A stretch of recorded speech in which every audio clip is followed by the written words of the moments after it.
తర్వాత గీతంగా మన ఒంగోలు వాస్తవ్యుడు శ్రీ ప్రసాద్ బాబు గారు మొట్టమొదటి సినిమా గీత చిత్రం నుంచి పూచే పూలలోన వీచే గాలిలోన బాలసుబ్రహ్మణ్యం గారు గానం చేసిన గీతాన్ని ప్రభాయ్ గారు పాడి వినిపిస్తున్నారు.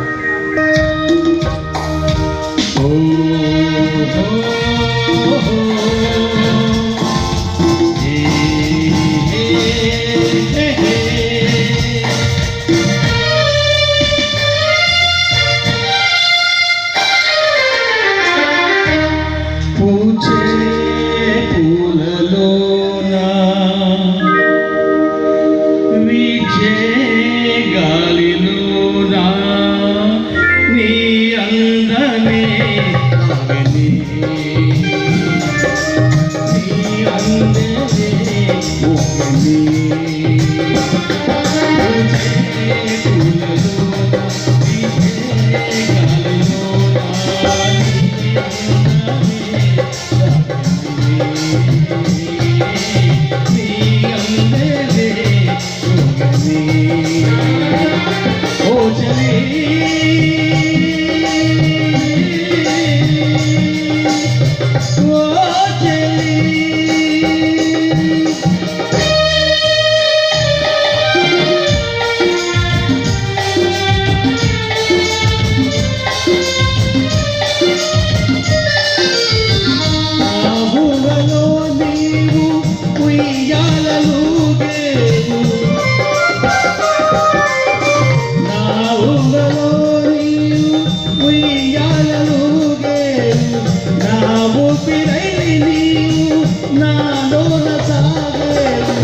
బ్రహ్మయ్య గారు, మీరు ఉద్యోగం చేస్తుంటారా, అక్కడ పాటలు ప్రాక్టీస్ చేస్తుంటారా? మరి ఎంత మధురంగా పాడుతున్నారంటే పాట ఎంత ప్రాక్టీస్ చేస్తే అంత శక్తిగా పాడుతున్నారనేది అర్థమైపోయింది. థ్యాంక్ యూ అన్న. ఉద్యోగం చేస్తూనే పాట ప్రాక్టీస్ చేస్తూ ఉంటారు. బాగుంది పాట. Thank you sir. అలాగే సీతారామరాజు చిత్రం నుంచి శ్రీవారు దొరగారు అనే గీతంతో మన ముందుకు వస్తున్నటువంటి మధు మాస్టర్ గారు, అలాగే రాజేష్ శైలజ